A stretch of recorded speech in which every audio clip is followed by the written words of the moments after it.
Hi guys, we're the Ashley siblings here in our home workshop with HyperX and Greg from BJORN'S workshop. And what we have here is BJORN'S Norn and our Charr, Khan Charr from Guild Wars 2.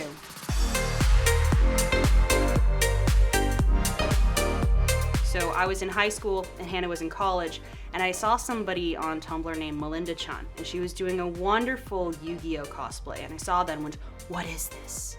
What is this amazing art form? So I had to do tons of research and figure out that this is a whole community.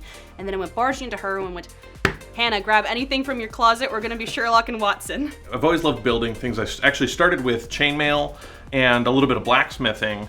And when those ended up kind of losing my interest over time, I ended up finding leatherwork, and I spent the next year building my first armor set. It really moved me to realize that you just have to pick something that you want to try and do it, like make it happen. So people new to the scene, what I want them to know is to grab a friend. If you go to a convention and see a cosplayer that you really like, or somebody that is using material that you've never used before, go up and talk to them. Be bold. Take on projects that are outside of your comfort zone. Guild Wars 2 has always played a big role in our lives, so we wanted to really pay homage to that with our cosplay. We've been playing since the very first Guild Wars came out as the three of us siblings, and we've always used it as a way to bond with each other, even when we were on different sides of the world. And so we really wanted to bring that love of the game to our costume. My favorite thing about Guild Wars 2 is how real the world is. How real the cultures are, how deep the lore is. I've been playing Guild Wars 2 since the beta, and just going in, they had something that would draw you back every single day to play. It took you so long to get to level 80 that by the time you did and started over new characters, There's always something new to find. You're always discovering.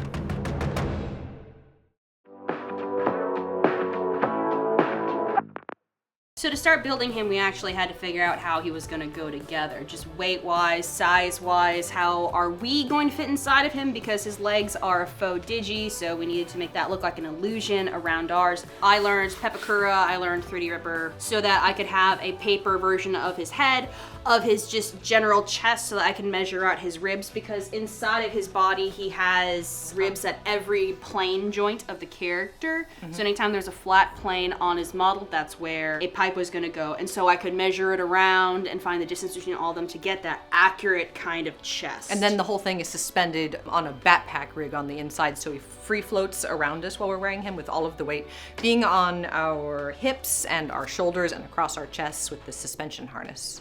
All of this is just, it's foam. It's covered in the fake fur. Started off white, Hannah painted all of it. Claws are Warbler. They are heavy. Figuring out what was gonna make it look most authentic. Hannah ordered a whole bunch of clear Warbler of crystal art, small plastic crystals, fake snow, and I've been able to Frankenstein it all together to make it look like he's taking a blast from Jormag. So this is Khan's sword.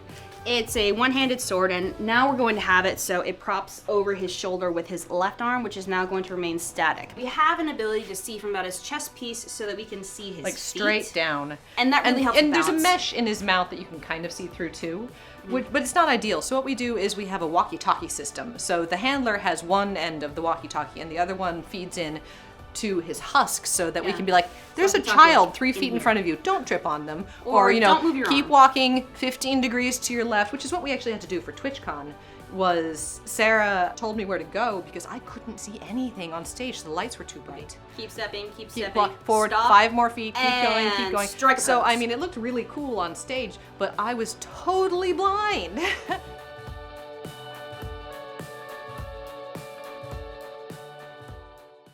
This is my Norn build, kind of just an archetypal guardian Norn. I wanted to build a character that was me in Norn form.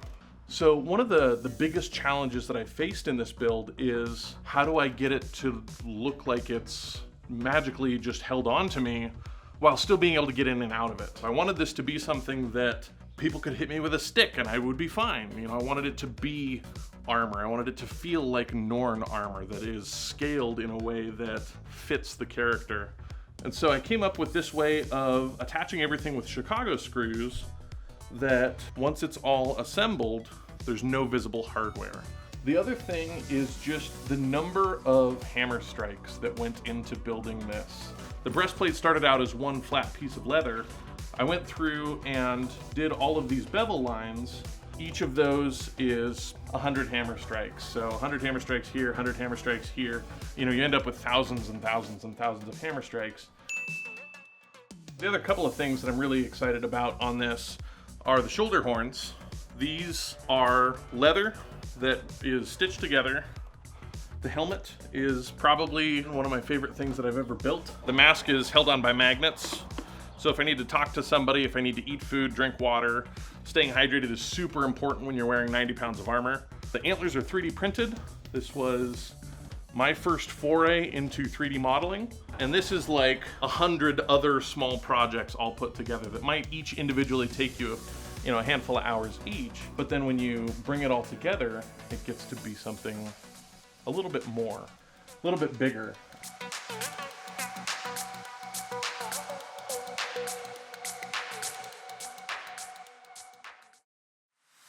Cosplay has kind of exploded into this massive pop culture phenomena, and my favorite thing about it is that you can do everything from cosplay to $10,000 multi-thousand hour builds, and it's all valid. It's all wonderful. It's all about finding something that is a character, an IP, a franchise that you're passionate about, and connecting with the rest of the community.